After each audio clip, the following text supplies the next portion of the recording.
नमस्कार दोस्तों। आज डेट है 19 अप्रैल 2020 और इस डिस्कशन में हम लोग the Hindu, Indian express, PIB और एआईआर के न्यूज़ को हम लोग एमसीक्यू के फॉर्मेट में डिस्कस करेंगे। तो आइए अपना डिस्कशन स्टार्ट करते हैं। पहला क्वेश्चन है, consider the following statement. First statement है, article 262 of the Indian constitution deal with the inter state water dispute. जो संविधान का अनुच्छेद 262 है वो अंतर्राज्यीय जल विवाद से जुड़ा हुआ है। एंड सेकेंड है, state can not approach the supreme court upon an unsatisfactionary award given by a water dispute tribunal. तो कौन सा स्टेटमेंट इसके रिगार्डिंग करेक्ट नहीं है आपको बताना है। Your options are A 1 only, B 2 only, C both 1 and 2 and D neither 1 nor 2। जो ऑप्शन नंबर बी है वो राइट है, यानी जो सेकेंड स्टेटमेंट है वो गलत है और फर्स्ट स्टेटमेंट जो है वो सही है।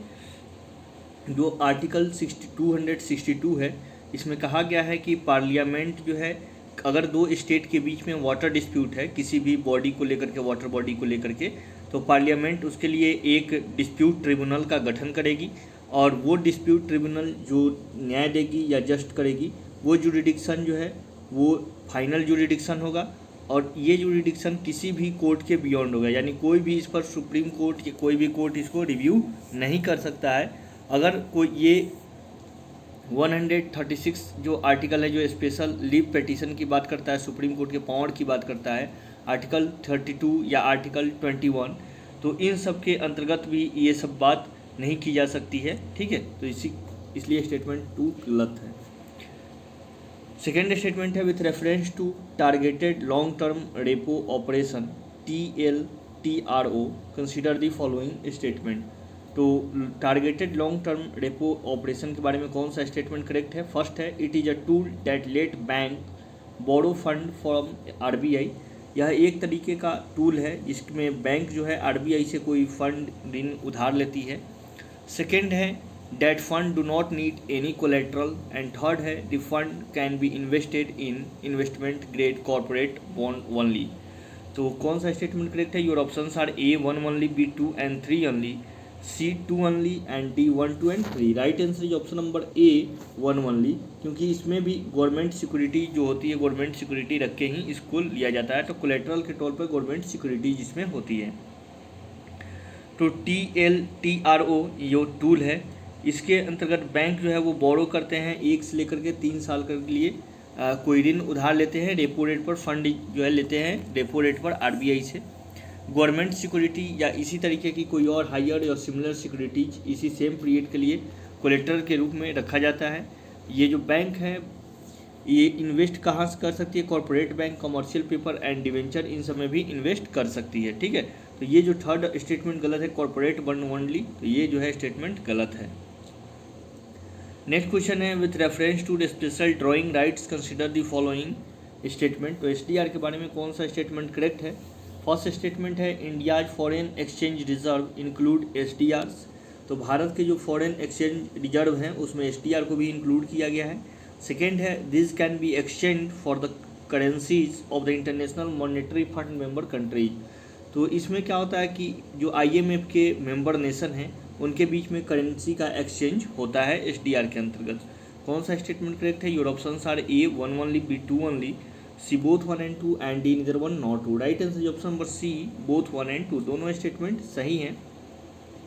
जो भारत का फॉरेक्स रिजर्व है यानी फॉरेन एक्सचेंज रिजर्व, तो इसमें क्या क्या है, फॉरेन करेंसी एसेट्स है, गोल्ड रिजर्व है, SDR है और रिजर्व ट्रेंच जो IMF के पास रखा हुआ है वो है। यानी कितनी चीज़ें हैं, तो टोटल जो है 5 चीज़ें हैं, foreign currency reserve, gold reserve, SDR, इसके बाद में रिजर्व ट्रेंच इन IMF, तो 4 चीज़ें हैं। ठीक है, जो SDR है भारत के SDR में, टोटल SDR में IMF की तरफ से 5 मुद्राओं को रखा गया है, US डॉलर, यूरोपीय जोन का यूरो, चाइनीज का युआन और Rimbi, Japanese yen and pound sterling. तो इसको आप याद रखिए कि SDR में कौन कौन सी करेंसीज आती हैं। फोर्थ क्वेश्चन है, with reference to ways and means advance consider the following statement. तो WMA के बारे में कौन सा स्टेटमेंट करेक्ट है। फर्स्ट है, it is facility only for the central government to borrow from the Reserve Bank of India यह एक फैसिलिटी है सिर्फ केंद्र सरकार के लिए कि वो कुछ उधार ले सकती है आरबीआई से। सेकेंड है the interest of WMA borrowing is charge at repo rate. तो जो कुछ इसमें उधार लिया जाता है वो चार्ज होता है रेपो रेट पे। कौन सा स्टेटमेंट करेक्ट है? Your options are A 1 only, B 2 only, C both 1 and 2 and D neither 1 nor 2। Right answer है ऑप्शन नंबर B 2 ओनली। ठीक है, ये जो वेज एंड मीन एडवांस है, जब कोई संकट आ जाती है या कोई आकस्मिक ऐसी परिस्थितियाँ आ जाती है जब स्टेट या सेंटर को फंड की ज़रूरत पड़ती है, तो ये स्टेट या सेंटर जो है फंड ले सकते हैं आरबीआई से। ये 90 डेज के लिए ले सकते हैं। ठीक है, 19 डेज के बाद इनको जो है रेपो रेट पे लौटाना पड़ता है आरबीआई को ये पैसे। ठीक है, तो I hope you got clarity. चलते हैं नेक्स्ट क्वेश्चन पे। फिफ्थ क्वेश्चन है with reference to monetary policy consider the following statement. Monetary policy के बारे में कौन सा स्टेटमेंट करेक्ट है? फर्स्ट है RBI governor announce to slash the reserve rate repo rate from 4% to 3.7% while keeping the repo rate unchanged. ठीक है, तो आरबीआई के गवर्नर ने अभी अनाउंस किया है जिसमें 0.25 basis point reserve repo rate में कटौती की जाएगी। ठीक है, जबकि रेपो रेट को अनचेंज रखा जाएगा। सेकेंड है the period of resolution plan for NPA will be extended by 19 days and the loan given by NBFCs is real estate company will get similar benefit as given by the scheduled commercial bank. तो जो resolution period है NPA का उसको बढ़ा करके 90 days कर दिया गया है और लोन जो दिया गया है एनबीएफसी के द्वारा रियल एस्टेट कंपनीज को, तो वो वही बेनिफिट प्रोवाइड करेंगी जो शेड्यूल्ड कमर्शियल बैंक प्रोवाइड करता है। तो ये सब कोविड-19 के रिगार्डिंग किया जा रहा है ताकि इकोनॉमी को बूस्ट किया जा सके। तो कौन सा स्टेटमेंट करेक्ट है? Your options are A 1 only, B 2 only, C both 1 and 2 and D neither 1 nor 2। Right answer है option number C both 1 and 2, दोनों स्टेटमेंट करेक्ट है। इसके अलावा जो आरबीआई है इसने 50,000 crore rupees boosting package small and medium size industry के लिए भी दिया है। सिक्स क्वेश्चन है Kisan Rath mobile app recently seen in news to facilitate transportation of food grain and perishable during lockdown, it is an initiative of. तो Kisan Rath mobile app का एक शुरू किया गया है अभी हाल फिलहाल में।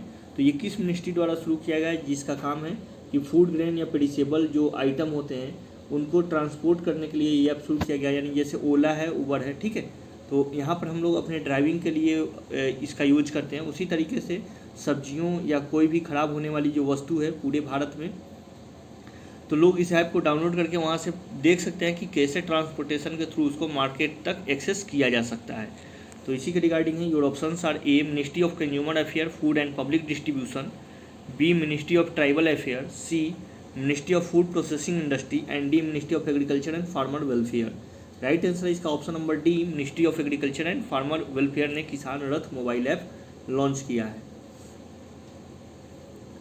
इसके बाद में है seventh question with reference to ultraviolet C जिसका वेवलेंथ 254 नैनोमीटर्स होता है device, consider the following statement. तो अल्ट्रावायलेट सी डिवाइस के बारे में कौन सा स्टेटमेंट करेक्ट है? फर्स्ट है the ultraviolet C consist of a shorter more energetic wavelength of light. Second है it is particularly good at destroying genetic material in कोविड-19। तो कौन सा स्टेटमेंट इससे रिगार्डिंग करेक्ट है? Your options are A 1 only, B 2 only, C both 1 and 2 and D neither 1 nor 2। Right answer option number C both 1 and 2, दोनों statement correct है। Who was June Delai Almeida recently seen in news. तो June Delai एल्मेडिया जो हाल फिलहाल में news में थी, तो कौन है आपको बताना है। Your options are A a Scottish virologist, B an US astronomer, C an English writer and D an athlete. Right answer है option number A a Scottish virologist. ठीक है, इन्होंने सबसे पहली बार 1865 में कोरोना वायरस का जो इमेज है वो देखा था, तो और इनकी डेथ हुई थी 1930 में। तो ये अभी हाल फिलहाल में चर्चा में इसलिए है क्योंकि अभी कोविड-19 और नोवेल कोरोना वायरस की बातें चल रही है हर जगह, तो इसलिए चर्चा में है। 9th क्वेश्चन है with reference to cytokines consider the following statement. तो साइटोकाइंस के बारे में कौन सा स्टेटमेंट करेक्ट है? Your options are A first statement है cytokines are inflammatory immunological protein that are there to fight off infection and ward off cancer.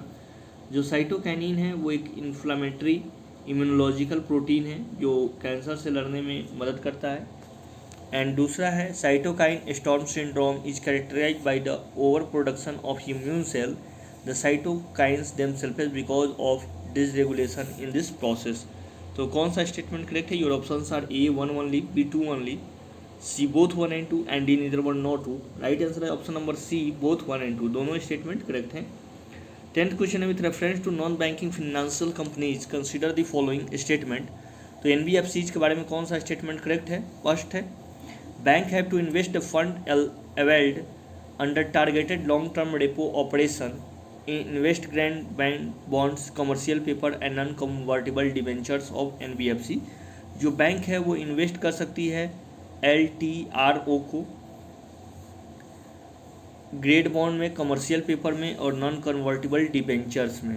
जबकि second है the RBI has decided to provide a special refinance facility of 50,000 crore rupees to NABARD, SIDBI and NHB to enable them to meet sectoral credit needed.